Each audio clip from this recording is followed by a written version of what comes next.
सियावर रामचंद्र जी की जय। रामायण अयोध्या कांड द्वितीय सोपान मास परायण का 20वां विश्राम भाग 5। जो लोग गुरु के चरण कमलों के अनुरागी हैं वे लोक में लौकिक दृष्टि से भी और वेद में पारमार्थिक दृष्टि से भी बड़भागी होते हैं। फिर जिस पर गुरु का ऐसा स्नेह है उस भरत के भाग्य को कौन कह सकता है। छोटा भाई जानकर भरत के मुख पर उसकी बड़ाई करने में मेरी बुद्धि सकुचाती है। फिर भी मैं तो यही कहूंगा कि भरत जो कुछ कहें वही करने में भलाई है। ऐसा कहकर श्री रामचंद्र जी चुप हो गए। तब मुनि भरत जी से बोले। तब मुनि बोले भरत सन सब संकोच तजिता, कृपा सिंधु प्रिय बंधु सन कहू हृदय के बात। अर्थात हे तात, सब संकोच त्याग कर कृपा के समुद्र अपने प्यारे भाई से अपने हृदय की बात कहो। मुनि के वचन सुनकर और श्री रामचंद्र जी का रुख पाकर गुरु तथा स्वामी को भरपेट अपने अनुकूल जानकर सारा बोझ अपने ही ऊपर समझकर भरत जी कुछ कह नहीं सकते। वे विचार करने लगे। शरीर से पुलकित होकर वे सभा में खड़े हो गए। कमल के समान नेत्रों में प्रेमा अश्रुओं की बाढ़ आ गई और वे बोले, मेरा कहना तो मुनिनाथ ने ही निभा दिया। जो कुछ मैं कह सकता था वह उन्होंने ही कह दिया। इससे अधिक मैं क्या कहूं। अपने स्वामी का स्वभाव मैं जानता हूं। वे अपराधी पर भी अब कभी क्रोध नहीं करते। मुझ पर तो उनकी विशेष कृपा और स्नेह है। मैंने खेल में भी कभी उनकी अप्रसन्नता नहीं देखी। बचपन से ही मैंने उनका साथ नहीं छोड़ा और उन्होंने भी मेरे मन को कभी नहीं तोड़ा। मेरे मन के प्रतिकूल काम कोई नहीं किया। मैंने प्रभु की कृपा की रीति को हृदय में भली भांति देखा अर्थात अनुभव किया है। मेरे हारने पर भी खेल में प्रभु मुझे विजयी बना देते थे। मैंने भी प्रेम और संकोचवश कभी सामने मुख नहीं खोला। प्रेम के प्यासे मेरे नेत्र आज तक प्रभु के दर्शन से तृप्त नहीं हुए, परंतु विधाता मेरा दुलार नहीं सह सका।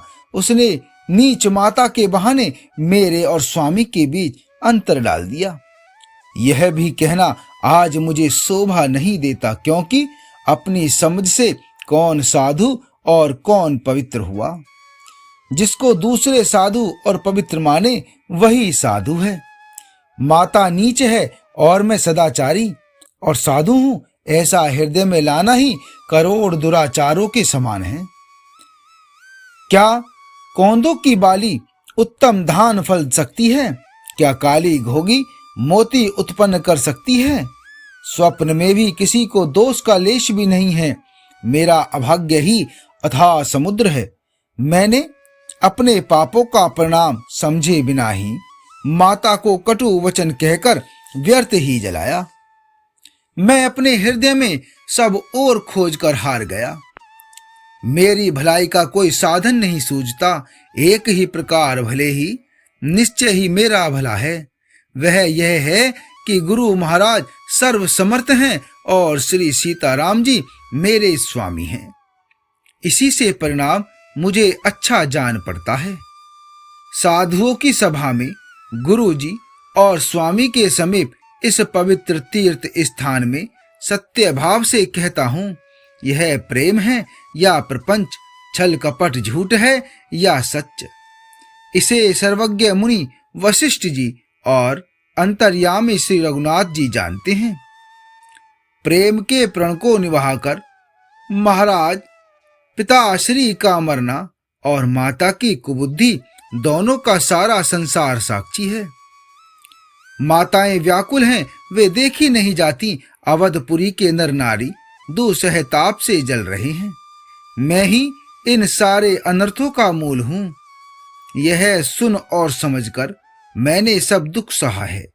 श्री रघुनाथ जी, लक्ष्मण जी और सीता जी के साथ मुनियों का सा वेश धारण कर बिना जूते पहने पांव पैदल ही वन को चले गए। यह सुनकर शंकर जी साक्षी हैं कि इस घाव से भी मैं जीता रह गया। यह सुनते ही मेरे प्राण नहीं निकल गए। फिर निषाद राज का प्रेम देखकर भी इस वज्र से भी कठोर हृदय में छेद नहीं हुआ, अर्थात यह फटा नहीं। अब यहां आकर सब आंखों देख लिया, यह जड़ जीव जीता रहकर सभी सहावेगा, जिनको देखकर मार्ग की सांपनी और बीछी भी अपने भयानक विष और तीव्र क्रोध को त्याग देती हैं। वे ही श्री रघुनंदन, लक्ष्मण और सीता जी, जिसको शत्रु जान पड़े, उस कैकेयी के पुत्र मुझको छोड़कर दैव दूसह दुख और किसे सहावेगा। अत्यंत व्याकुल तथा दुख प्रेम विनय और नीति में सनी हुई भरत जी की श्रेष्ठ वाणी सुनकर सब लोग शोक में मग्न हो गए। सारी सभा में विषाद छा गया, मानो कमल के वन पर पाला पड़ गया हो। तब ज्ञानी मुनि वशिष्ठ जी ने अनेक प्रकार की पुरानी ऐतिहासिक अलौकिक कथाएं कहकर भरत जी का समाधान किया। फिर सूर्य कुल रूपी कुमुद वन के प्रफुल्लित करने वाले चंद्रमा श्री रघुनंदन उचित वचन बोले। तात जाय जिय करहु गिलानी, इस अधीन जीव गति जानी। तेने काल त्रिभुवन मत मोरे, पुण्य सिलोक तात तर तोरे। अर्थात हे तात, तुम अपने हृदय में व्यर्थ ही गिलानी करते हो। जीव की गति को ईश्वर के अधीन जानो। मेरे मत में भूत, भविष्य, वर्तमान तीनों कालों और स्वर्ग, पृथ्वी और पाताल तीनों लोकों के सब पुण्यात्मा पुरुष तुमसे नीचे हैं। हृदय में भी तुम पर कुटिलता का आरोप करने से यह लोक, यहाँ के सुख, यश आदि बिगड़ जाता है और परलोक भी नष्ट हो जाता है।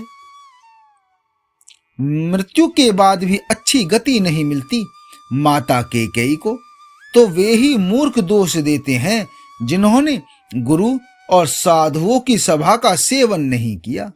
हे भरत, तुम्हारा नाम स्मरण करते ही सब पाप, प्रपंच, अज्ञान और समस्त अमंगलों के समूह मिट जाएंगे तथा इस लोक में सुंदर यश और परलोक में सुख प्राप्त होगा।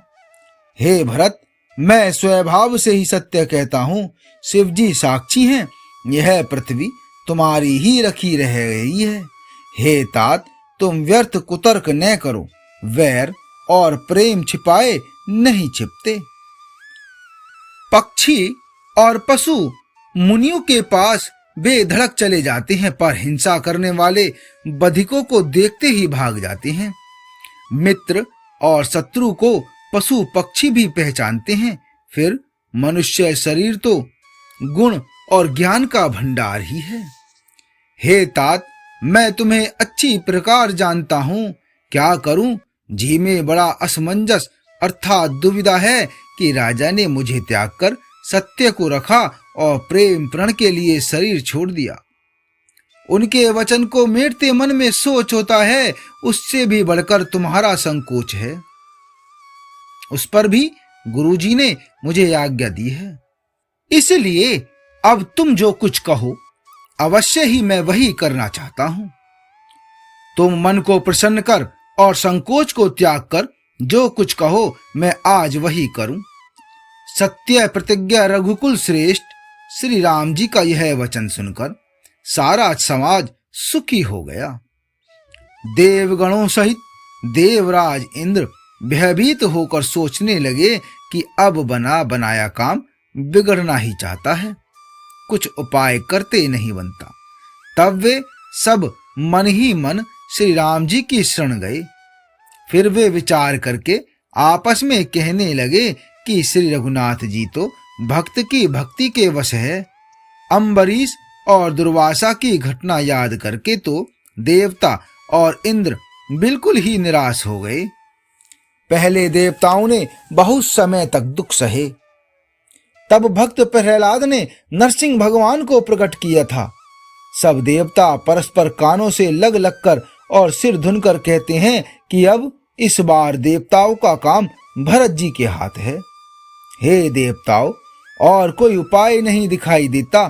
श्री राम जी अपने श्रेष्ठ सेवकों की सेवा को मानते हैं, अर्थात उनके भक्त की कोई सेवा करता है तो उस पर बहुत प्रसन्न होते हैं।